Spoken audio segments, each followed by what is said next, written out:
We are live. Hey, everybody. Hope you guys are having starting off with an awesome week. It is Monday morning, and we are Agents Who Win. Todd, Schroth, and Daniel Betancourt here. We've missed a couple of weeks with you guys, but we're excited to come back. And we've got a cool topic about VAs, virtual assistants. That's right. We're just recovering from the turkey tryptophan high, and we're back though. So Did yes, it take you a VAs. week? Really? No. Yep, exactly. No, the leftovers. The leftovers. You see. That's true. Yes. Turkey for weeks. And then we're going to be So, having that again coming up in 21 days or something, or 19 days. yep, Get the next holiday exactly. thing going. So, Yes. wanted to talk about virtual assistants because it's a big topic right now, and one of our guys is hosting a class on Wednesday about top ten things virtual assistants can do. I've had a VA for a short period. Daniel, you've had one for almost 5 years, and I wanted to just kind of ask you some questions. How did you find your VA? What got you the mode of going into a VA versus somebody in your office, and how did you keep them for so long? So the selection process, it was new to me because I had never had an assistant, and it was a pretty interesting process. The company that I used is My Outdesk, and there are, over the years, more and more companies keep popping up offering VA services. Seems like I get messages in LinkedIn and Facebook with VA, and in my email, several of, at least it seems like one a day from somewhere. So anyway, lots of VAs out there. I think just the popularity of VAs has increased a lot. First time I ever heard of a VA was in the 4-Hour Work Week. When that book came out, I don't Yeah. know, that was probably 10 years or more. It's probably 15 years old now. But first time I read about it, I thought, wow, that's pretty crazy the way it's described in there, just because it was kind of mind blowing to me. But here we are these years later, like they're so common. I was just reading on the website before going live with you that My Outdesk alone is helping like over 7,500 agents out there with virtual assistants. So that's the company that I chose. The prices are going to vary. Obviously, My Outdesk, what they promote is that they train those that they hire, and it's kind of a coveted job, is my understanding, in the places that they operate. Whenever, I guess, these are hiring international employees to do work here in the United States. And, I guess for them, it's a more profitable endeavor. So if they can get their foot in the door with this kind of a job, then a lot of times it's they'll stay for as long as possible. But my VA personally, the process, I went to My Outdesk. Actually, it was after the mastermind where you and I went to Georgia. That's when, That's right. I think Madonna. after that is when when I started researching it. I went to My Outdesk and I started the process, spoke with a rep. They kind of walked me through the process, and then they give you a website where you can listen to videos, watch videos of lots of different assistants, and kind of feel who you might have a connection with. But, while you're busy doing that, they send you a few recommendations. And I think the process prefers that you choose from the recommendations that they send you. But it's pretty cool. Everybody, basically, it's kind of virtual interviews where they're all just pitching why they would be a great assistant for the person that hires them.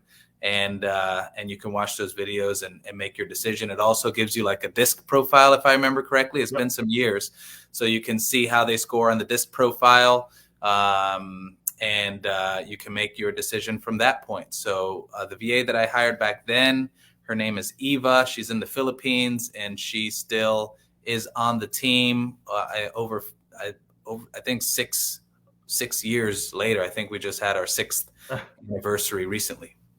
That's awesome. So let's start out with a question. What were you paying her 6 years ago, and kind of what has it graduated to today?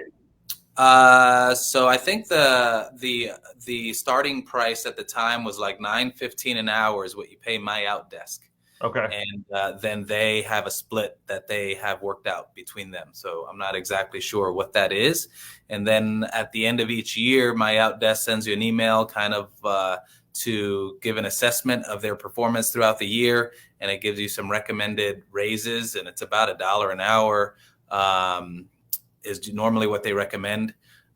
So that's how my out desk process tends to work. And Eva is with me on the team. She does all kinds of different activities. That's probably a question you're about to ask. Yeah. And over the years, it's changed because, at some point I hired a transaction coordinator. So then that took some responsibilities off of Eva. And, I switched from one brokerage to EXP, which, added new things for her to do.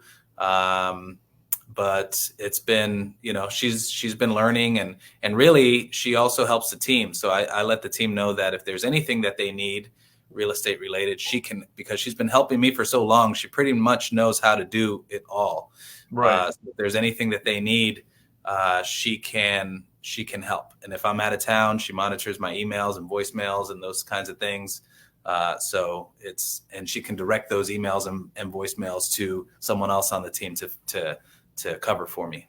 That's perfect, like your right hand. So she was doing your transactions before, and then you hired a transaction coordinator. So she's kind of gotten out of that and into so she's kind of like your, I don't want to say operations manager, but kind of helps you keep everything rolling in the background. She's kind of a catch-all assistant for everything. She helps track deals on Follow Up Boss on our CRM. Periodically I'll just ask her to make like charts and graphs for various things. I'm like, I want to see how I compare to, like, just chart my last 3 years of this activity. And then She can go back and she does that. Nice. So it's really like a lot of miscellaneous things, and a lot, she's created tons of Excel spreadsheets over the years that she just kind of keeps up and monitors with like a line graph of how we're performing in different ways. And most recently, what we've been working on is team onboarding, and basically creating checklists for the agent, the team leader, and for her, different tasks that we have to complete when we hire new agents to the team. Right. Which is good, because it's like it's somebody else that's accountable, because, otherwise you need somebody in the office. When you look at the hours you pay or the rate per hour that they're getting, typically they're getting, of the $9.50 or $15 an hour, they're getting $3.50 to $4 an hour of that. And that's like a $30,000 to $35,000 a year job. When you get them up into the $6-7 an hour a year, that's, it's like somebody quoted me, it was like every dollar an hour is like $10,000 here in the US, what they're getting. So that's how the experience that person should be bringing to the table. Right. And just based, obviously, these companies are outsourcing these workers from countries where the income is much lower. So it's a huge service. Fiverr, for example, is another service. If you need just a little task here and there, or even a short-term task here and there, you can do that. A lot of the VA companies they're totally fine with, if you're just doing like a 1-month project or a 3-month project, you can hire them for that purpose. Yeah.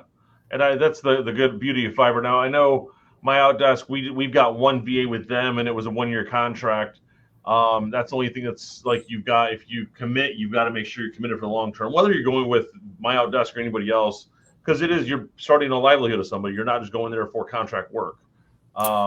If you want that route, you go Fiverr then, I guess, for it. Right. For little tasks, like one-off things, you can shoot them off to Fiverr. That's what I'll do, but haven't really tried Fiverr for anything kind of ongoing. But it's a service that they've recently started, like a subscription option, where if there's some task that you do on a regular basis, maybe it's once a month, and you can subscribe to that service for the period of time that you need it. Yeah, there's like we redid our logos when we moved over to EXP, and then we changed our team names. We had to do the logo again. There's logo tournament. That was like contract type work that we would put out there. Right. A ton of different things. We started with the VAs. I've always been an in-office person, so it's been a struggle for me with the VAs, because one, I've got to manage them and and I don't want to sit there and be doing the daily check-ins. So how do you work with Eva every day? Like, I guess keeping the continuity there, where you can't see her every day in the office next door to you.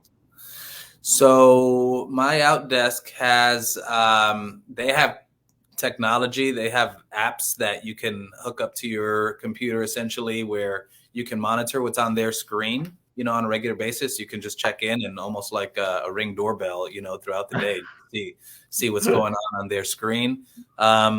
I never use that app or subscribe to that app. So basically the understanding that Eva and I have is that sometimes a day will go by where she doesn't get many tasks from me at all. And then some days I bombard her with things. So what we've just worked out is that, you know, she responds to everything that I need. I just send it over, and I have realistic expectations. You know, I don't really expect, if I send her something, I don't necessarily expect it to be done within an hour. It's usually things that are not super urgent. If it's super urgent, then I'll do it, or a transaction coordinator will do it.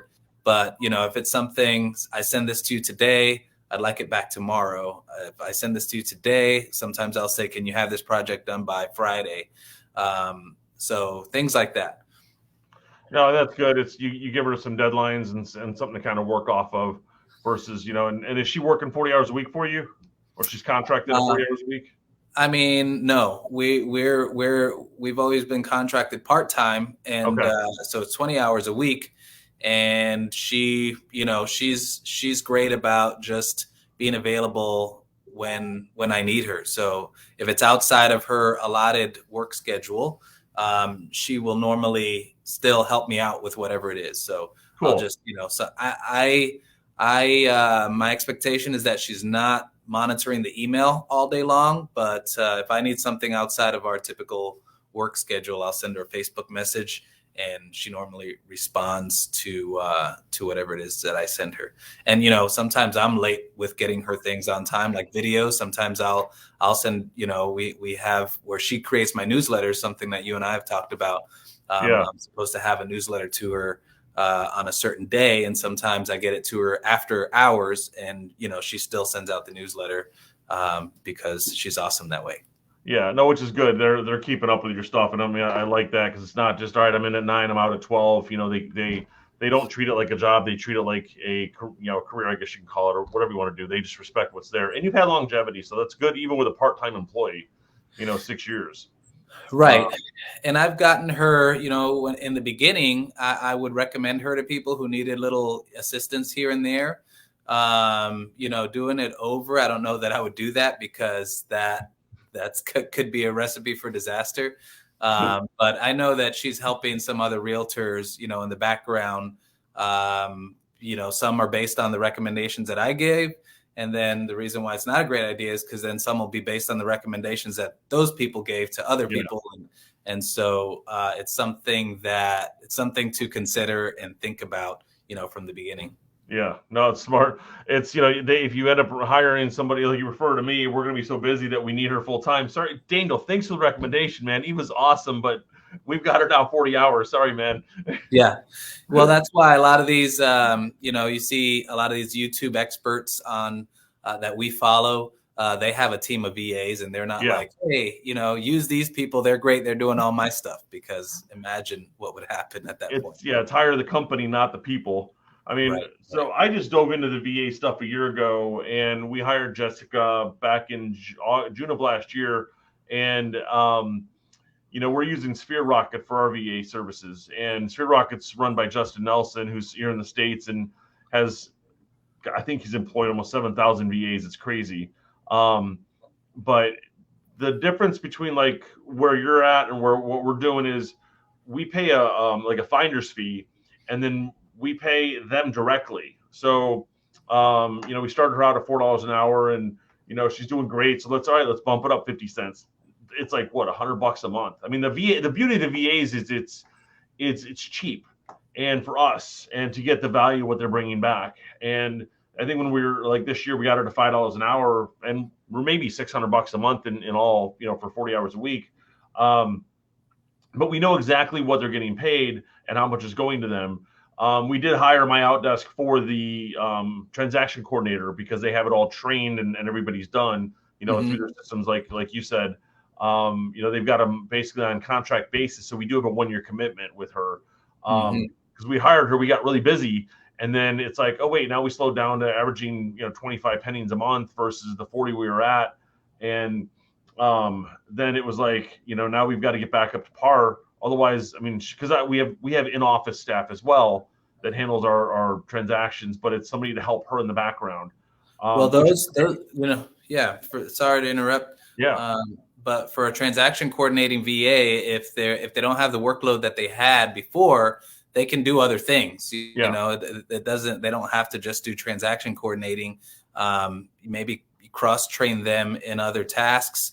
You know, if they're good at transaction coordinating, they probably already know how to do a lot of other things that are part of your process. So one of the great things, you know, with Eva is that she's cross-trained in all kinds of different areas. So whatever it is that I need her to do, she can help you with. Like, you know, you just think of it and your transaction coordinator, whether it's collecting reviews, you know, all kinds of things, scheduling guests for your different shows. They are very capable, very smart, very organized, and so that's what I would recommend for those if you're giving them less transactions to coordinate. Yeah, well, play on words. You know, and I like that too, because it's like as you slow down a little bit, like right now we're not as busy as we were 4 months ago, so we can train them on other stuff or other deeper details of the transaction. So then the people in the office can work on higher dollar activities. And so it's like you appreciate the time that you're slowed down here, you know, to see what's there. But you know, we just hired a VA for doing ISA calling as well. And there's VAs. I mean, there's 100 different companies out there that do it. So if you know, we can give you some recommendations who we've worked with. You know, that are listening and looking at hiring one. And you know, they'll all have different services, whether it's marketing, transactions, ISA services, etc. My challenge was like, you know, the 9 to 5 to us is like 12 to 9 to them. You know, they're working nights, and so they've got to change their whole schedule and stuff. But you know, they do it, and it's the other challenge is like the internet always goes out over there, and if there's a rainstorm, don't expect them to work for a couple hours. But you know, and it's like here we get a hurricane, we're out of work for 3 days. So I think that those kinds of things are what the larger VA companies try to combat against, because it's a reputation on the line. Like if you're just dealing with some random person in the Philippines that maybe quit, you know, one of these larger companies and is just doing it on their own, they may not have the same technology. I mean, I believe the VAs from larger companies they're given certain tools to help them combat those things. And the other thing is they vet the VAs a little bit. You know, when I first hired Eva, I would get on the phone with her and I would hear like roosters crowing in the background and things, or, you know, just dogs barking all the time. And, you know, I mentioned it to her management, and they sent her equipment to just kind of muffle all that stuff out. And so there's different things like what you're describing sometimes that are challenges, but the VAs, the larger companies, I know they offer administrative assistant VAs, inside sales, which you just said, ISAs, marketing VAs that help you with your social media and other marketing, and transaction coordinators. The negative of VAs, in my opinion, is they can't run errands for you, which is something that, you know, something that sometimes I have agents on my team that are willing to do those things. You know, I pay them for it, but it's nice to have someone that can, you know, run all kinds of different errands for you. If you need those errands run, drop this off at the mailbox, pick these things up, you know, those flyers, whatever it is. Flyers, all that stuff. When you're doing events, things locally. So that's the drawback. And that's when having someone in person is much better. Yeah, no, and finding the right VA is also a challenge. You know, you're interviewing someone face to face. It's probably a little easier than interviewing someone virtually. Yeah. So like our when we went through our interview process, finding the first one, they set up 2 different calls, and they scouted the VAs, brought them in. We saw the resumes. We said, okay, we'll look at these 5 people, and then the next round, these 5, and pick 2 to do a second interview with. And the one that stuck out the most to us was the one who actually researched us and said, yeah, I looked at your website, I looked at your social media, I love everything you guys are doing, et cetera, and how I can help you guys further, versus the ones that are like just sitting there waiting for, you know, waiting to just get the job and then go do the research. So that's a big thing when you are interviewing. you want to make sure that they've actually researched you. How did it go on your end when you were interviewing with my outdesk? Well, I would say what you just said is a great tip for anybody out there that's looking for work. If you walk into an interview, someone's interviewing you, you're going to impress the interviewer or employer if you are able to show them that you've researched the company and things that you like, where you can help based on what you saw. That's a huge tip for anyone that's watching that might be looking for assistant type work. But the process was when my outdesk, what they did was they sent me, I don't remember now, 3 to 5 virtual assistants to interview. And I interviewed them, and I think I just decided, right away to choose Eva. I don't remember I don't remember if I had to go through like a couple rounds, but I do remember thinking like, what if I don't click with these that they sent me? So I was on their website just clicking on all these random, because their website is just like a bunch of faces, and you just like click on these random people and just listen to them present themselves. But I think they try to match you with the tasks that you need done versus the people that have those skills.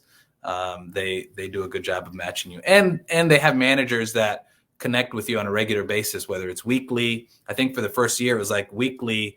Her manager would connect with me. Is everything going okay? Do you need anything? Anything, going bad? Anything going great? And they're really good about that. I ended up asking them to stop because I was, it's just felt like I was ignoring their calls because they would keep calling, and I'm like, I'll just reach out if I'm having any issues. Well, I love that though. It's like here's the VA, now go figure it out. It's like Justin would sit on weekly calls with us for like the first 2 months. And, just so we make sure we're onboarded properly and we are getting the tasks to her the right way and learning the different tools to, screen monitor and all that stuff with them and make sure it's being done right. The payment issues, whatever, top things to work with a VA on. And so they work with us on that. After that, if you need us, we're here. Here's my calendar, schedule a time. Right. Yeah. It's nice once you're in sync with each other. It's a great addition to leverage your team's efforts. Yeah, no, for sure. Well, cool. I mean, I love the combo here. I mean, we could talk for hours on VAs and what they could do, but this is just a kind of a nice jump into our show here, just to kind of talk on virtual assistants. And guys, I dropped a link on the YouTube channel. I'll pop it on the Facebook stuff. The value of a VA and the top 10 things they can do for you in 2022. If you guys have questions on VAs, definitely shoot us a DM. Either one of us. We both have virtual assistants. We both work with the same company, and I have 3 different companies I work with on virtual assistants, because we have a marketing VA, an ISA VA, and a transaction coordinator VA. And it's nice to see different experiences through different companies. A VA is an awesome addition to an in-person assistant. If you have an assistant on the team and they have a VA that's their personal assistant, that's an incredible match. Yeah, that's what we ended up doing, because I had my marketing coordinator who was too busy. So cool, let's get you a VA. Katie, need more transaction stuff. Let's get you a VA. And they work great with them. I mean, it's awesome. Yeah. I'd love to have somebody in the office, but I can't afford 10 employees, but I can afford 10 VAs. Yes. Yeah. You've got this event coming up. That's awesome. And I'm sure anyone that attends the event's going to learn a ton about this area. So, it's just a way to leverage yourself. As agents, we want to focus more time on meeting with customers, supporting the team, supporting our customers, and less on paperwork. So VA is a great way to go. And this is a very inexpensive way to get your first assistant, if you want to dive into having the help in the background. So guys, appreciate you this week. We got our show on Friday talking to Chris Kelly about the value of a team. Daniel, again, appreciate your time today, just kind of talking on VA stuff. Sweet. All right. Have a great week, everyone. Awesome, guys. Have a good week.